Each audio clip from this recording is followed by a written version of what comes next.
puedo decir es que se dispongan, porque esta parte de la Biblia, literalmente esta parte de la Biblia que vamos a estudiar hoy, toda la palabra es inspirada por Dios, toda la palabra es útil, dice la Escritura, para predicar, para enseñar, para redarguir.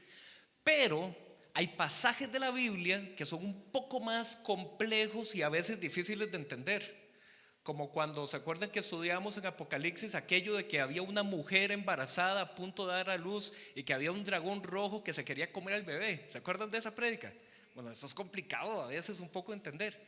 Pero versículos como los de hoy, de Efesios, mis hermanos, nos abren el telón a la mente y el corazón de Dios. Y ¿qué les puedo decir? Dispónganse realmente para recibir en esta mañana, porque este mensaje cambia vidas, cambia la forma en la que vemos y experimentamos al Señor. Amén. En Efesios capítulo 1. Pero, yo necesito, antes de arrancar con el texto, un par de actores bravos así, de esos de Oscar. Venga, Marito, ya que se quitó los lentes, venga. Hey, yo dije un actor con Oscar. Marquiño, vení. Marco, ya lo embarcó. Sí. Sí, para los contratos en Hollywood. Marito por aquí, Marquiño por acá. Para darme a entender, antes de arrancar con el texto, un poquito el mensaje. ¿Quién tiene más cara de bueno? O se tira, así manténgalo como se lo di. Lo tiramos a moneda y cae la moneda de pie. Mis hermanos, vean, la Biblia tiene un gran reto, que es comunicar un mensaje de Dios para la comprensión humana. Eso es como que yo le quiera explicar a una hormiga por qué meterla al microondas no la afecta. ¿Sabían eso? El cuerpo de la hormiga, usted lo mete al microondas y no le afecta. Entonces imagínense uno intentando explicarle eso a la hormiga. Mira, con toda tranquilidad, puedes aquí estar en medio del campo magnético, que no pasa nada. Dios, el Dios vivo y verdadero, se ha revelado en la antigüedad a los profetas y a sus discípulos y apóstoles para escribir la Biblia. Pero aún así, aunque lo hicieron en un lenguaje humano, es complicado a veces entender ciertas cosas. Entonces Dios, haciendo como un trabajo didáctico, un trabajo de enseñanza, pone parábolas, pone metáforas para entender la Biblia. Y una de las que utiliza en el Nuevo Testamento es que nos habla lo que somos. Acércate un toquecito aquí solo para que quede ahí en cámara, Marito, ahí para que puedan ver. Una de las parábolas que utiliza el Nuevo Testamento para referirse a todo lo que hay después de Génesis capítulo 3 es que ellos hablan de la herencia en Adán. ¿Ok? La herencia en Adán. La Biblia habla mucho de eso. En Adán nosotros hemos tenido una herencia de pecado. En Adán hemos recibido una herencia de condenación. El Nuevo Testamento es claro en decir que en Adán se recibe eso. Pero luego nos habla de la herencia en Jesús.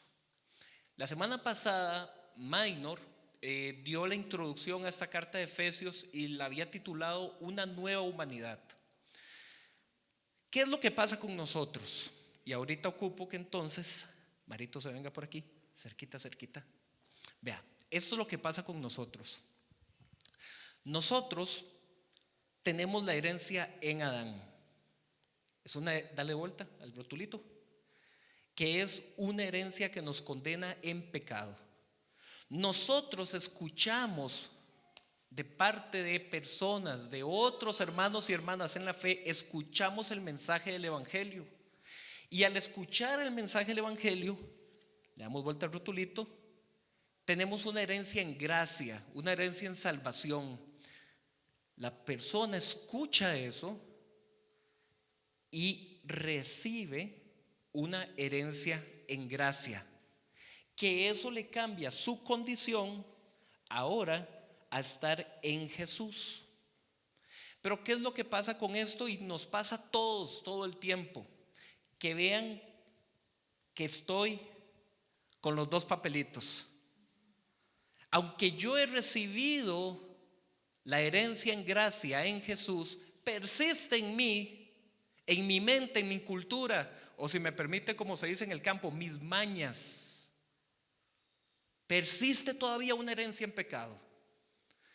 Y la Biblia dice, en el libro de Romanos, dice Pablo, miserable de mí, porque en mi hombre interior me deleito en la ley de Jehová. Quiero obedecerla, quiero cumplirla. Pero encuentro en mi hombre exterior, en mi carne, otra ley que se opone al Espíritu. ¿Quién me librará de esta condenación? Dice Pablo. Inmediatamente la Biblia se responde en Romanos capítulo 8. Gloria a Dios por Cristo Jesús. En Jesús, mis hermanos. Ahora, este texto nos representa un desafío porque también nos pone de cara a una realidad. ¿Qué pasa cuando el hermanito, la hermanita que evangeliza, canciones, libros, películas, camisetas, afiches, tratados y un gran etcétera, de formas en que la iglesia busca cómo hacer que este mensaje de la herencia en gracia llegue al mundo que no lo recibe, que no lo conoce? Nos enfrenta el texto que vamos a estudiar a una realidad. ¿Por qué no siempre eso se acepta y se permanece con la herencia en Adán? ¿Por qué?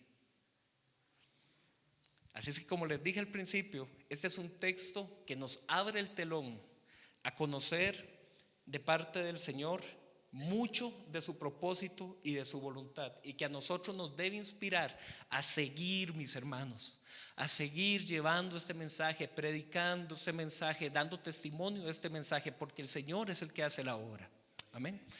Un aplauso para los dos actores de Hollywood. Aquí atrásito. Gracias, Marquiño. Qué manera, oiga. Sí, por favor, paparaxis después. Amén. Vamos ahora sí, vamos al texto. Efesios capítulo 1, versículo 3. Esta carta Pablo la escribió por ahí del año 60. Recordemos que de acuerdo a nuestro calendario, el año 0 se parte en Jesús. Por ahí del año 33 es cuando lo fechamos como la muerte y resurrección de Jesús. Y entonces esta carta fue escrita a cristianos de 30 años después de escuchar del cristianismo. Pero en ese entonces el cristianismo era visto todavía como una subcultura dentro de los judíos. Unos judíos raros que decían que tenían un Mesías. No era de ninguna forma como que había un templo cristiano. No, se reunían a escondidas en casas y en cuevas. Para partir el pan y compartir la copa se reunían a escondidas. Si lo hacían abiertamente, iban a ser encarcelados.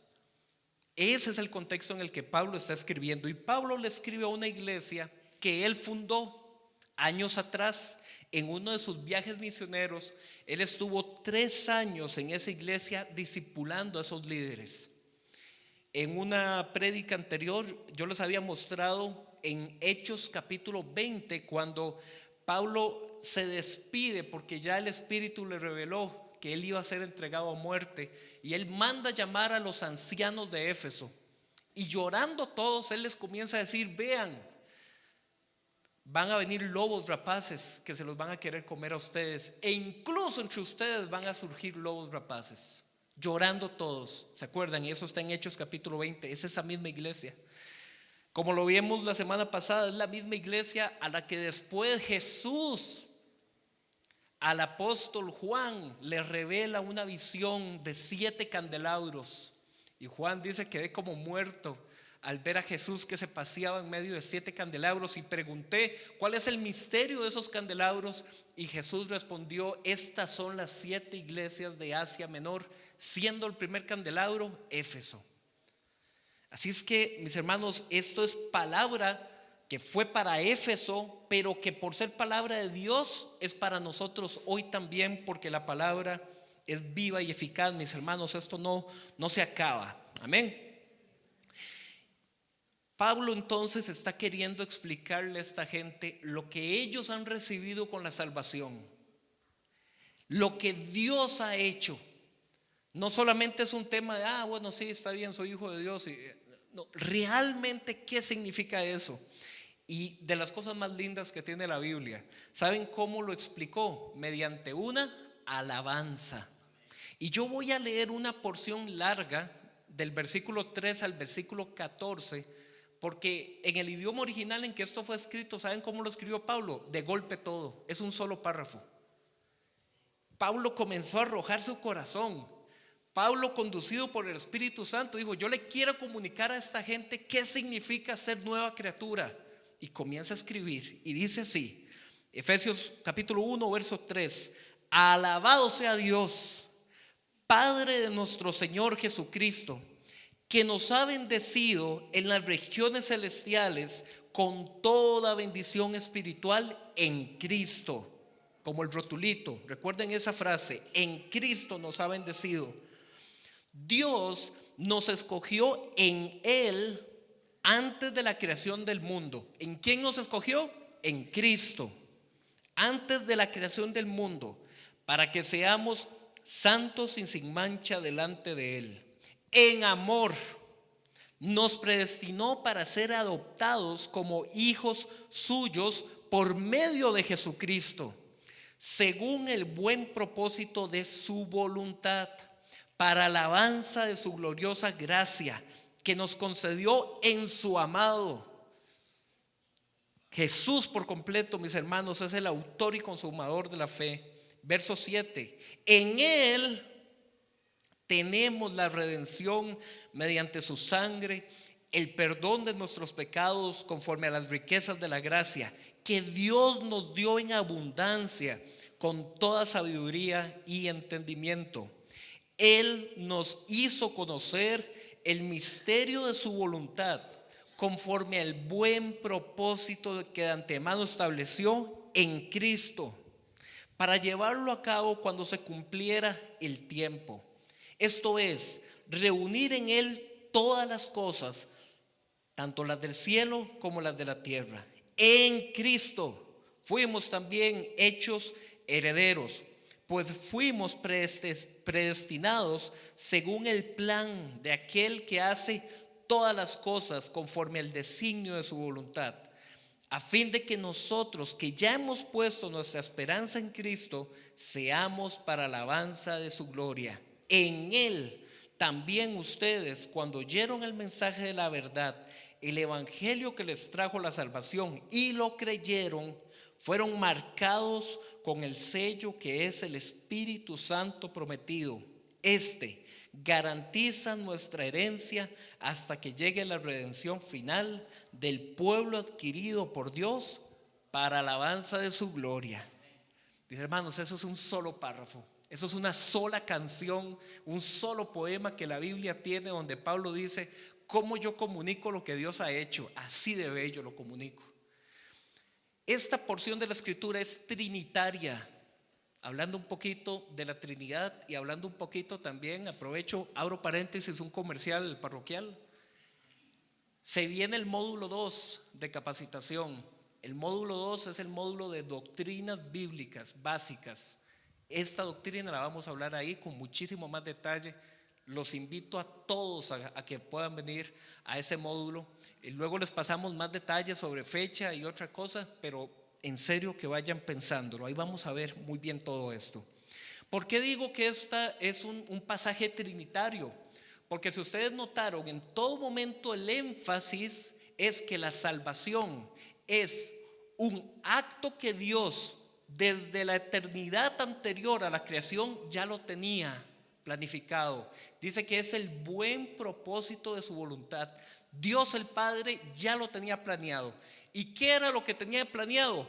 Que en Jesús, en su Hijo, para alabanza de la gloria de Dios, se iba a gestar esa salvación de perdón de pecados por su sangre.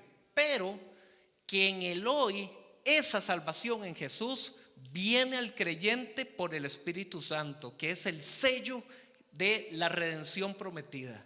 Es trinitario este pasaje. Habla de que Dios es el autor intelectual, si lo queremos ver así, de la salvación. Jesús es el autor material. Jesús fue el que estuvo en la cruz. Jesús fue el que dijo: Padre, ¿por qué me has abandonado? Sin la doctrina de la Trinidad, ese versículo nos deja como ¿con qué me lo como? Bueno, después lo vamos a analizar más. Pero Dios Padre es el autor de la salvación. Dios Hijo, Jesús, es el consumador, el autor material. Y Dios Espíritu Santo es quien aplica, trae, el que viene a nuestros corazones día con día. En este pasaje, mis hermanos, lo voy a dividir en varias partes. Alvarito, ¿está Alvarito ahí arriba? No, tuvo que salir. Ok.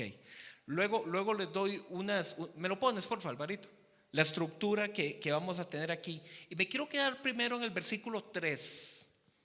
Pongámosle atención a ese versículo 3, porque mis hermanos, ese versículo ha sido, ay Dios, ha sido mal utilizado para un montón de cosas que realmente no representan lo que la carta nos quiere comunicar. Vea el versículo 3, vamos a quedarnos un minuto solo en el versículo 3. Dice: alabado sea Dios Padre de nuestro Señor Jesucristo, que nos ha bendecido con toda bendición espiritual. Y hasta ahí decimos un grandísimo amén. El detalle es, número 1, ¿qué significa bendición espiritual? Número 1. Y número 2, ¿qué significa eso de que esa bendición fue dada en los lugares celestiales? Ya. Ese también ha servido para algún nivel de confusión. Mis hermanos, esta frase, los lugares celestiales, se repite 3 veces en esta carta. Esta es la primera. No quiero adelantarme ni robarle mensaje a las futuras prédicas que vamos a tener, pero les doy una probadita.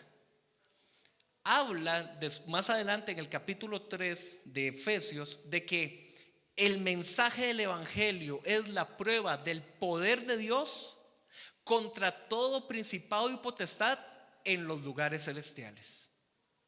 ¿Se acuerdan de eso? ¿Lo han leído? Y aquí de pronto Jay nos dice: hey, primero, capítulo 1, ustedes están bendecidos en los lugares celestiales. Y después están los cristianos con miedo, que no sé qué, si en la esfera de principados y potestades primero está la bendición, toda bendición espiritual a su pueblo. ¿Qué es el miedo entonces, mis hermanos?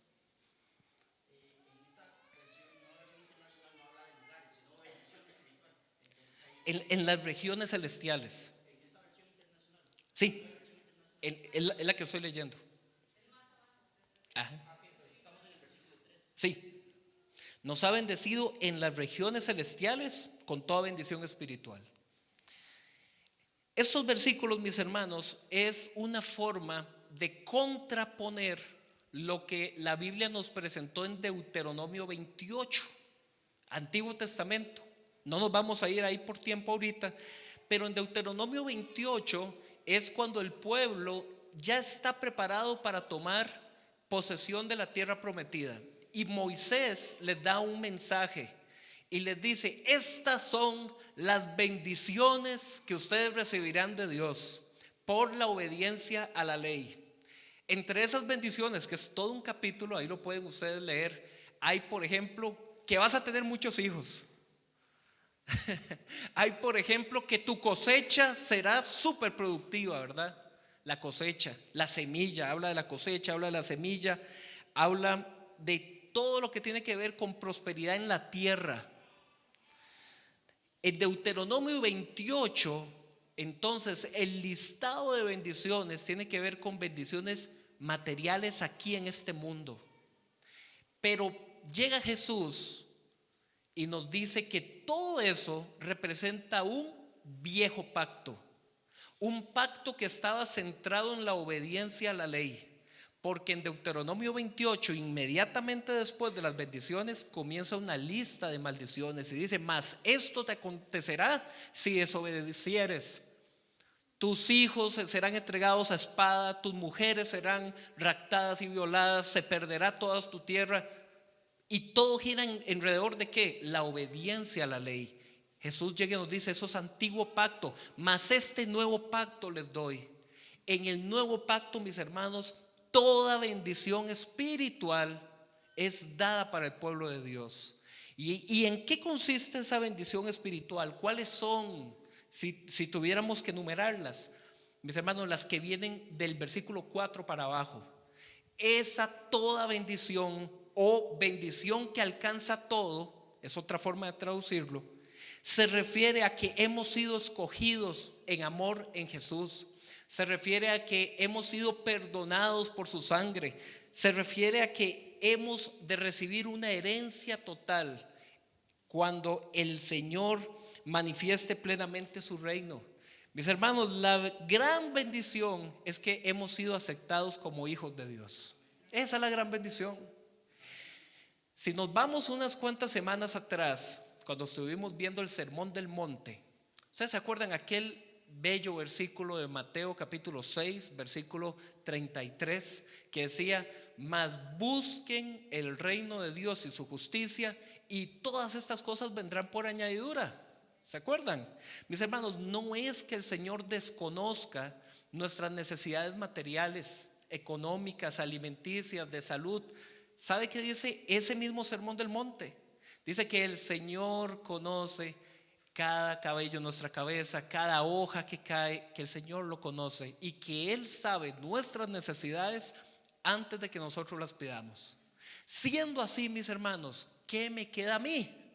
Buscar el reino de Dios y su justicia primeramente, y todo lo demás vendrá por añadidura. Mis hermanos, la gran bendición espiritual que hemos recibido en Jesús es ser hechos hijos de Dios. Versículo 4. Dios nos escogió en Él antes de la creación del mundo. Hace años atrás estábamos en Semillas, pero arriba en la misión, dando clases, y yo estaba enseñando este capítulo. Y un estudiante me hizo una muy buena pregunta. Yo la voy a recordar porque tal vez ustedes ahorita, alguno la tiene en mente, solo que no va a alzar la mano, quizás. Un estudiante llegó y me dijo: profe, si la cosa era así, entonces Dios ¿para qué nos hizo si sabía que iba a pasar todo lo que iba a pasar y que Adán y Eva iban a fallar y todo lo que pasó? Así, muy buena pregunta, ¿eh? Venga la respuesta. El nombre de la prédica de hoy: para alabanza de la gloria de su nombre. Mis hermanos, Dios es pleno. Siempre ha sido pleno desde antes de la fundación del mundo.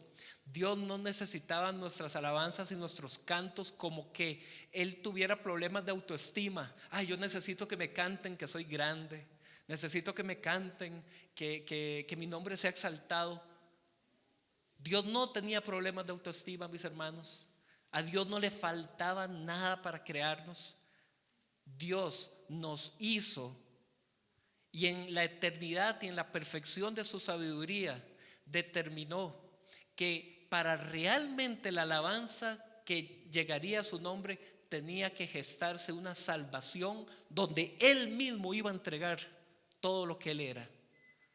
Eso está en Filipenses. Ahorita no nos vamos a ir ahí por tiempo, pero en Filipenses capítulo 2 dice: haya pues en vosotros el sentir que hubo en Cristo Jesús, el cual siendo igual a Dios no lo consideró como cosa que aferrarse, sino que se despojó y se humilló y se hizo hombre y vino y padeció muerte de cruz. Mis hermanos, Dios Padre, Dios Hijo, Dios Espíritu Santo no tenían necesidad de eso. Lo hicieron en amor. Fue por amor, no fue por mérito nuestro, que Dios en la eternidad dijo: es que yo en Cartago voy a tener una gente que claro Jesús vaya y muera. No es por mérito, de lo que nosotros hacemos o no hacemos, es por su misericordia y su gracia. Esto le pasó al pueblo de Israel, y eso está en Josué capítulo 1. Hace un rato hablé de Deuteronomio. Josué es el libro que sigue, ya cuando entraron, ¿verdad? Y ganaron las batallas y todo, y tomaron posesión, y de una vez manda Dios el mensaje: ve y dile al pueblo, no es por ustedes, no es por ustedes, es por amor a mi propio nombre, dice el Señor.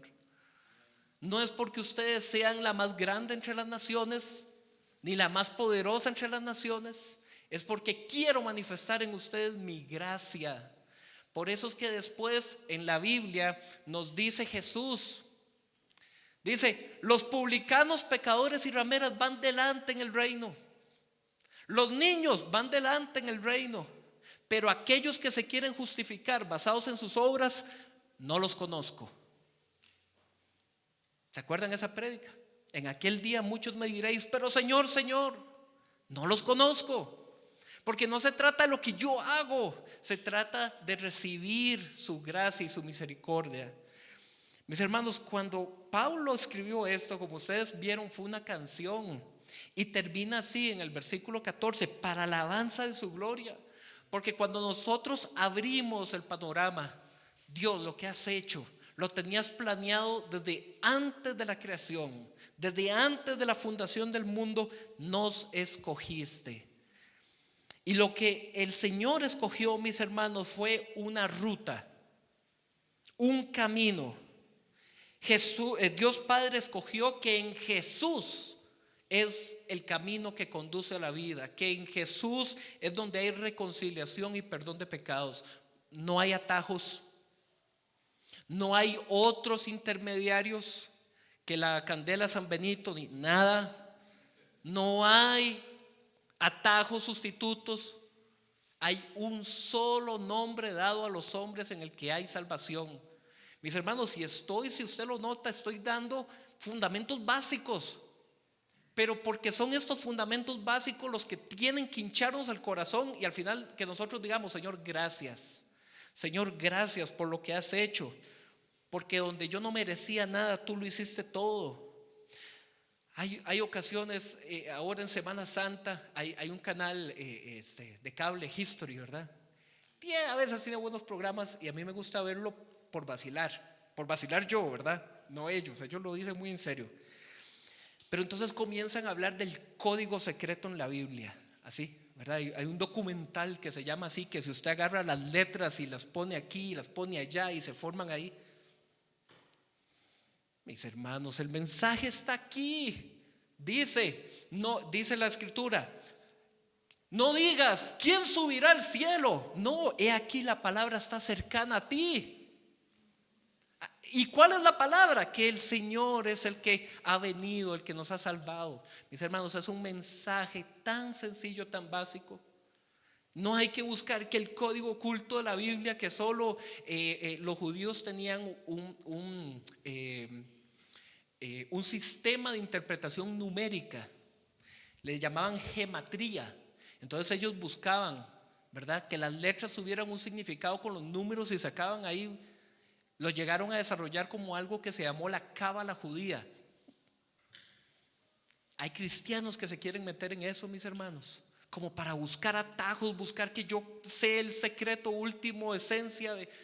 Mis hermanos, los fundamentos básicos.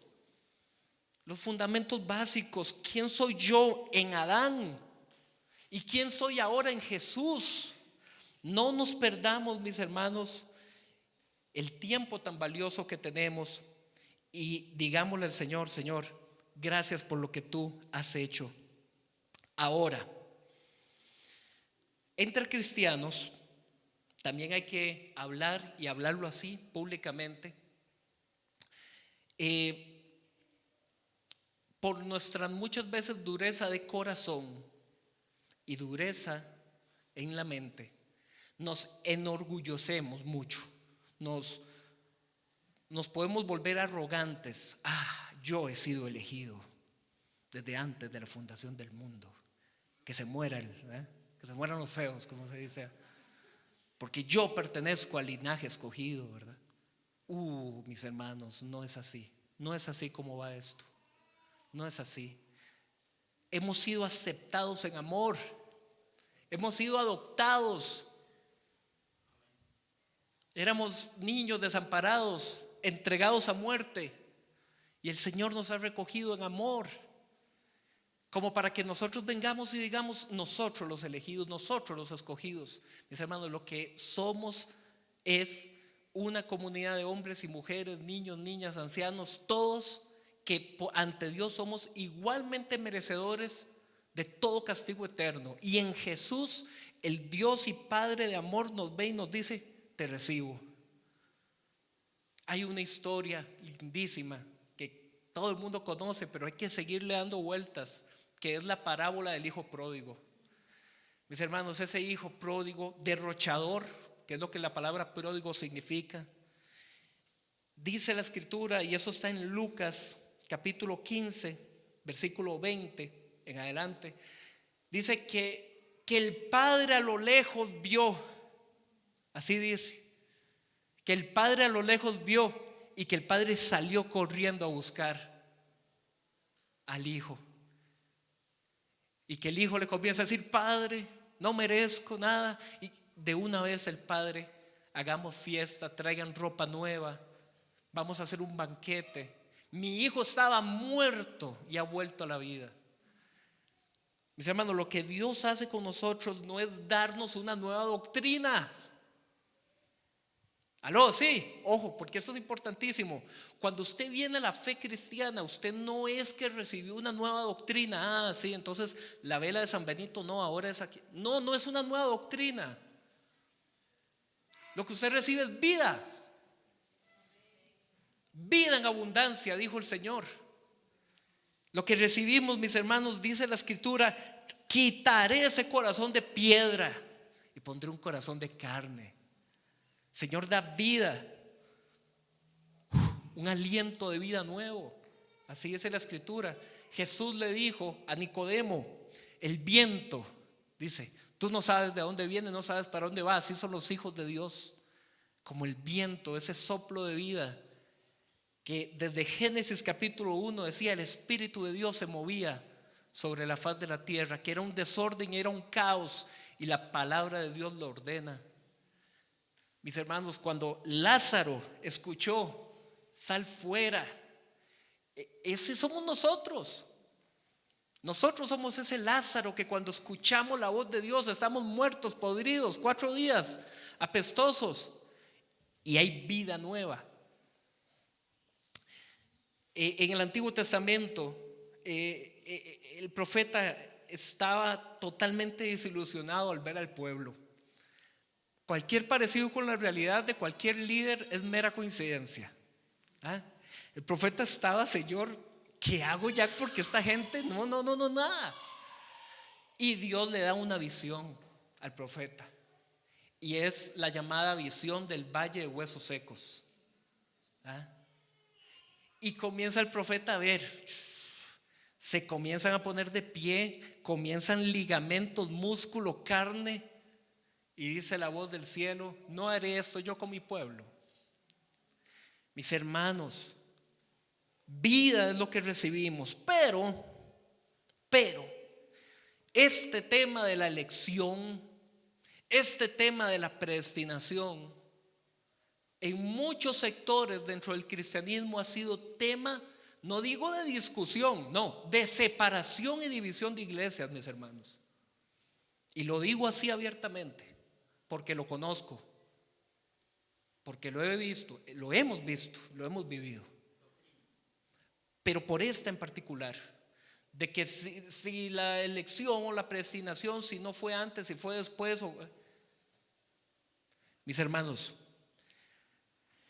la escritura nos presenta una realidad, y eso está aquí en Efesios. Nos presenta la realidad de que el Señor eligió por amor en Jesús. Luego llega y Jesús manifiesta en Mateo, Marcos, Lucas y Juan, en los evangelios. Llega Jesús y llega un centurión romano y le dice: Señor, mi siervo está muy enfermo. Y el Señor, ustedes conocen la historia, les dice: está bien, iré a tu casa. Y el centurión le dice: Señor, mi casa es indigna. No es necesario, Señor, pero una palabra tuya bastará. ¿Se acuerdan la respuesta de Jesús? Dice: en todo Jerusalén. Y era un centurión romano, o sea, doble X. Era romano y era líder del ejército romano, era centurión. Y Jesús, yo me lo imagino volteándose a los discípulos: ni en todo Jerusalén he encontrado la fe de este hombre.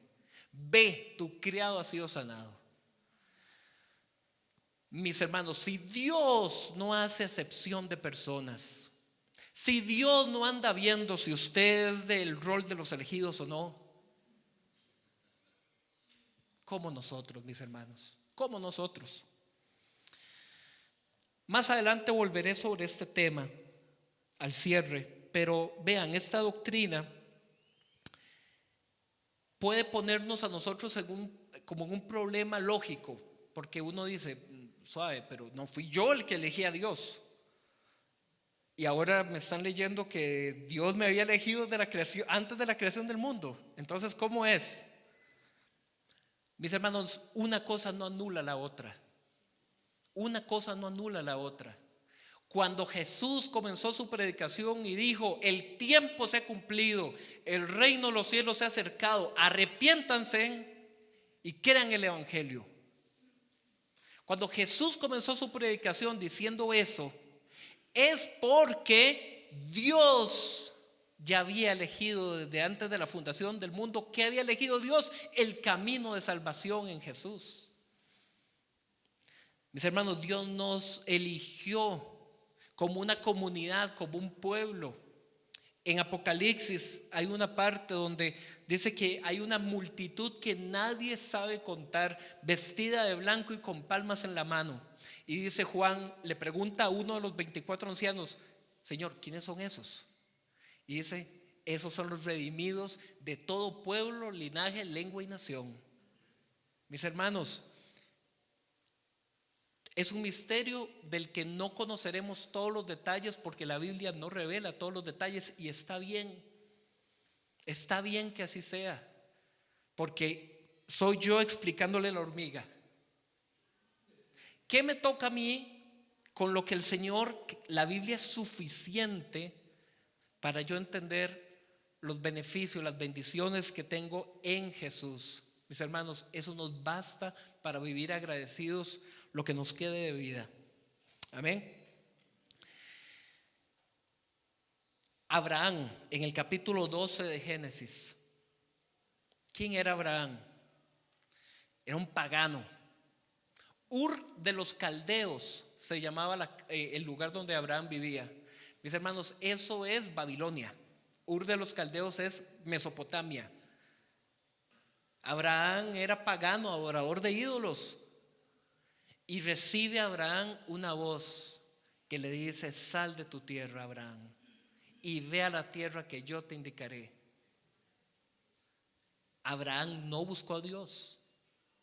Dios elige a Abraham. Pero ¿qué hace Abraham? Él escucha el llamado de Dios: sí, Señor, y sale de su tierra. ¿Me doy a entender? Nosotros escuchamos el llamado de Dios por medio del mensaje del evangelio. Ese mensaje llega a mi vida y yo libremente escojo, creo, elijo, entrego mi vida a Jesús, lo hago el Señor de mi corazón. ¿Por qué es posible eso? Porque desde antes de la fundación del mundo, en amor, Dios ya nos había recibido, mis hermanos. ¿Y por qué? ¿Por qué no yo? Porque toda la gloria le pertenece a Él. Eso lo vamos a seguir viendo en futuras predicaciones, porque todo este libro de Efesios tiene que ver con eso.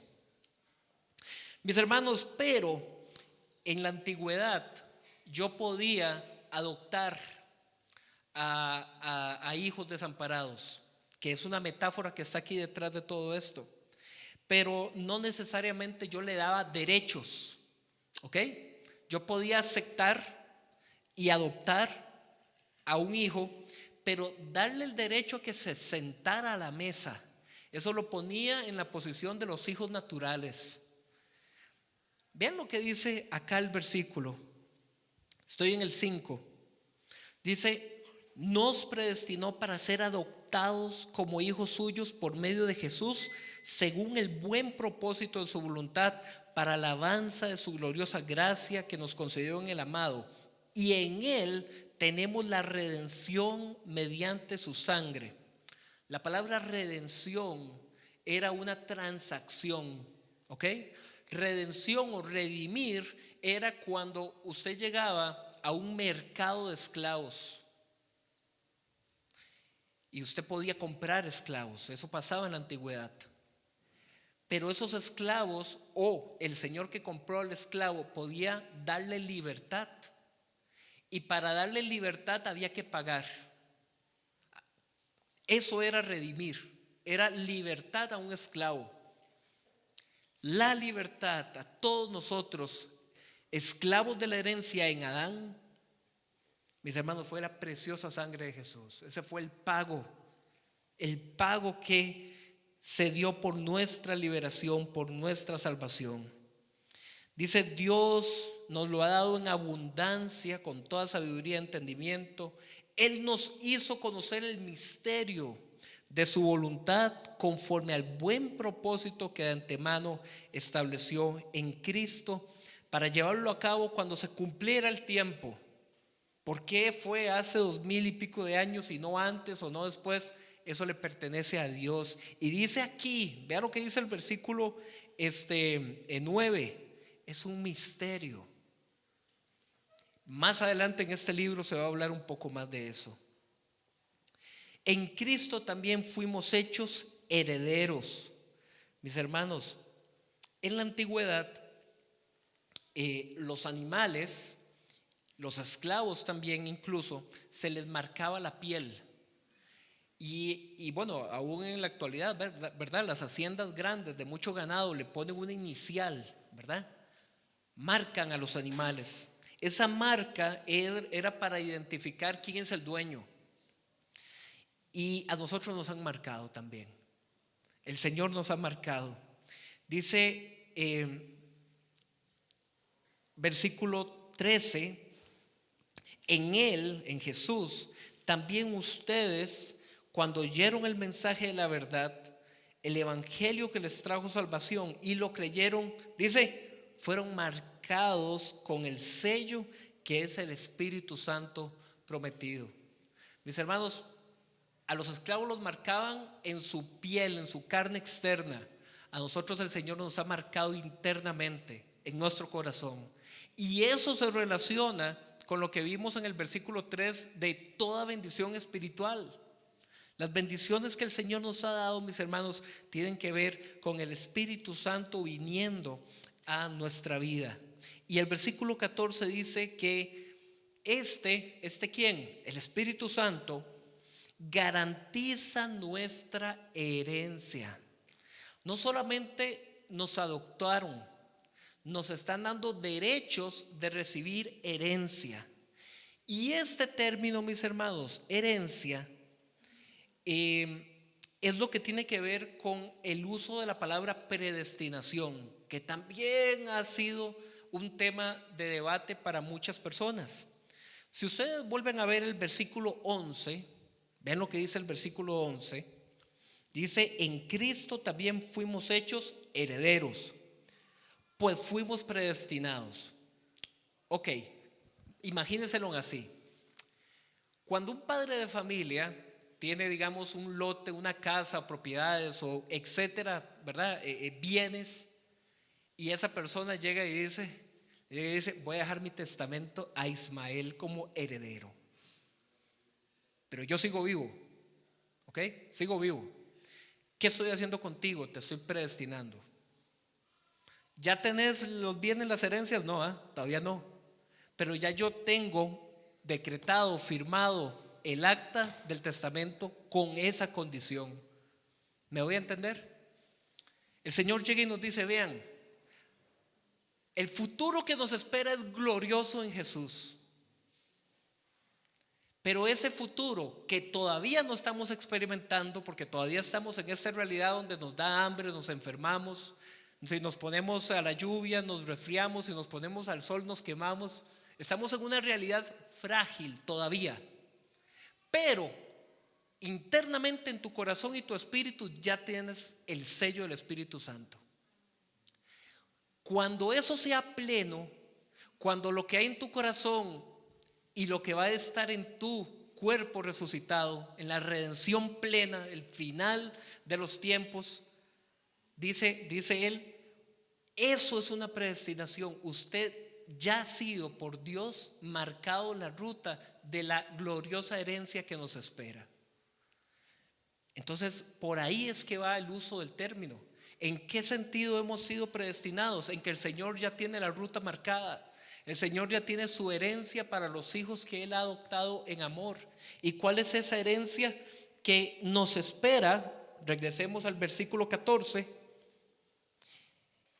Garantiza nuestra herencia hasta que llegue la redención final. ¿Cómo que redención final? Si ya antes nos dijiste que habíamos sido redimidos por su sangre. Es lo que está acá en el versículo.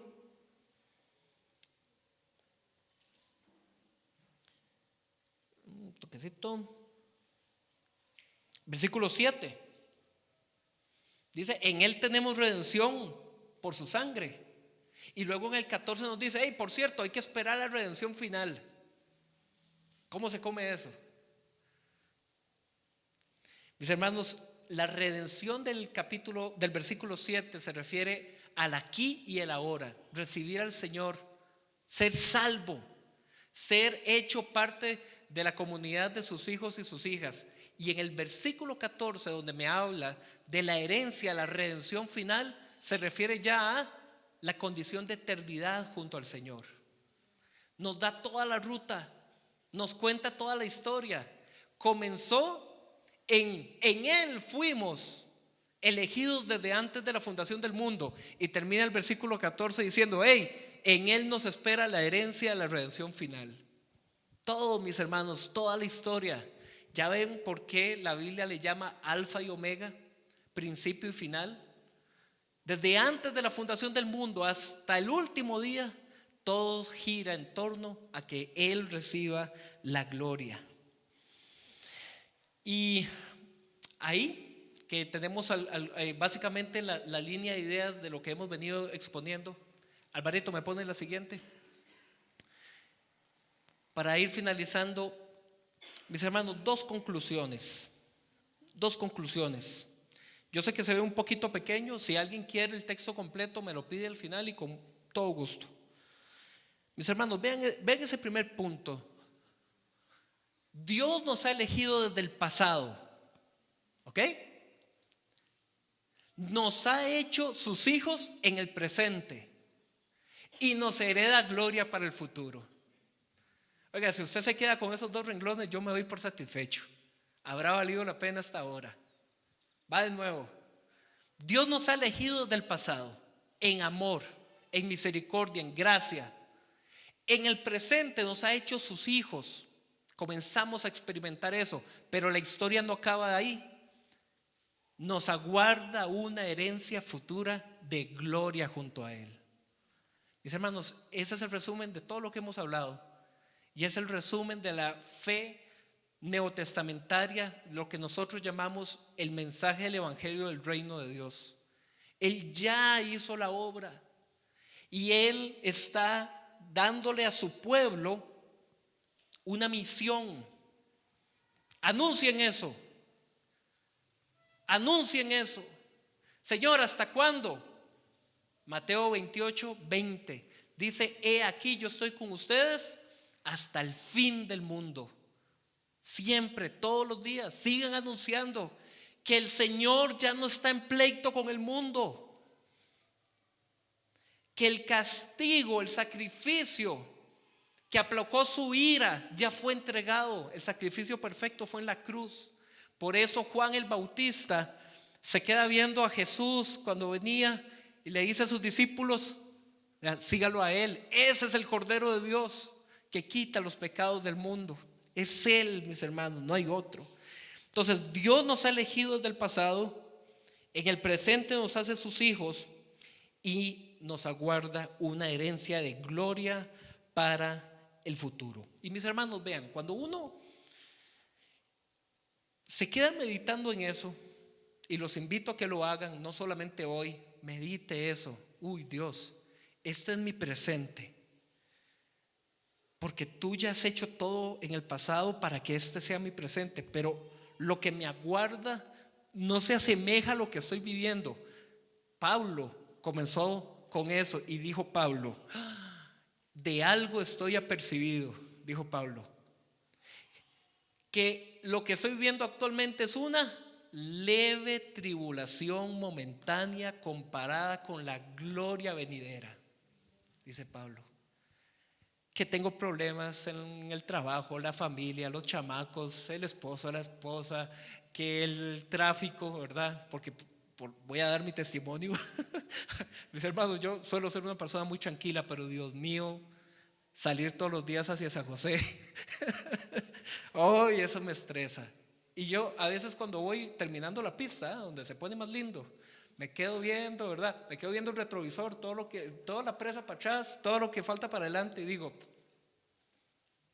Señor, ¿cómo esto me puede quitar la paz si todavía ni siquiera he comenzado la jornada de trabajo? Mis hermanos, ¿ustedes se imaginan qué tontera ponerle uno a Dios en su trono de gracia, esa tontera? Pero así somos. Y mis hermanos, está bien, porque estamos en crecimiento, estamos en aprendizaje. Ya después eso deja de importarnos. Bueno, vendrán otros problemas más graves, pero ya Dios ha ido preparando mi corazón y mi mente para poner cada cajita en su lugar. Cajita pequeña en caja grande. ¿Me explico? Así es como uno guarda las cosas, ¿eh? ¿Y cuál es la cajota grande? Mi madurez espiritual. Entonces viene un problema, cajita chiquita viene para acá. Otro problema. Mis hermanos, y vamos acomodando. Y eso es el Salmo 90, donde el salmista dice: Señor, enséñanos a contar los días, de modo que traigamos al corazón sabiduría. Esa es mi reunión, mi oración matutina, se los cuento, algo muy personal mío. Esa es mi oración matutina. Señor, enséñame a contar los días, de modo que traiga el corazón sabiduría. Vamos aquí una vez más. Entonces, mis hermanos, cuando nosotros ponemos esto en perspectiva, realmente nuestros problemas se hacen cajita pequeña, cajita pequeña. ¿Y qué nos queda? Alabar la gloria, mis hermanos, de su gracia, alabar la gloria de su amor. ¿Qué nos queda, mis hermanos? Volver a ver las tentaciones, porque las tentaciones vienen. Como les dije, estamos todavía en un cuerpo de fragilidad, pero uno vuelve a ver las tentaciones y uno dice: Señor, con lo que me espera, a mí me espera una eternidad de gozo y gloria delante de tuyo. ¿Cómo esta tentacioncilla? Cajita pequeña, mis hermanos. Lo que me espera es más glorioso, mucho más glorioso. Amén. Entonces el propósito, ¿cuál es el propósito de Dios en Jesús para su pueblo?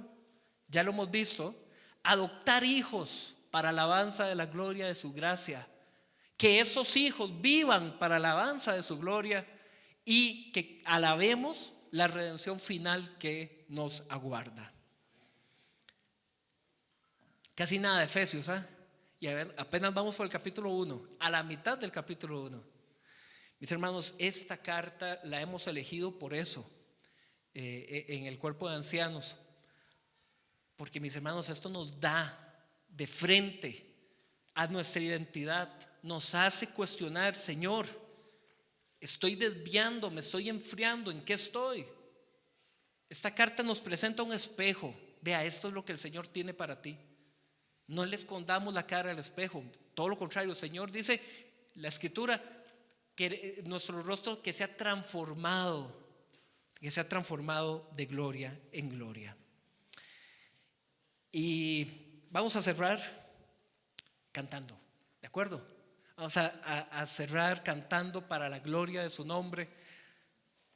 cantando para la gloria de su santidad. No es que yo voy a cantar, no, tranquilos. No, no, no, no. No, no, hoy no, hoy no, hoy no. Hoy me va a acompañar mi hermano Aarón.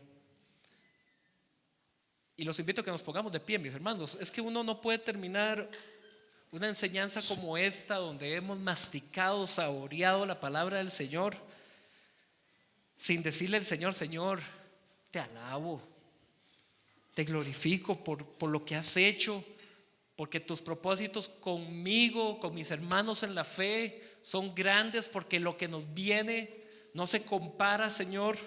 Cualquier tribulación momentánea la podemos sobrellevar, porque tú ya has determinado un plan.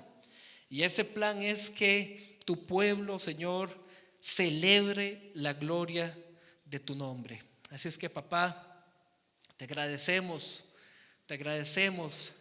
este hermoso día que hemos podido recibir el alimento de tu palabra, que nos confronta, que nos motiva, que nos impulsa, Señor, a alcanzar más madurez espiritual, a buscar más santidad. Señor, que anhelemos tu presencia, que de día y de noche, Señor, queramos meditar en tu palabra. Como tú has dicho, Señor, que seamos árboles plantados a la orilla del río, que dan su fruto a tiempo y que su hoja no se marchita, Señor. Eso queremos, eso te pedimos, Señor, es nuestro anhelo. Amén.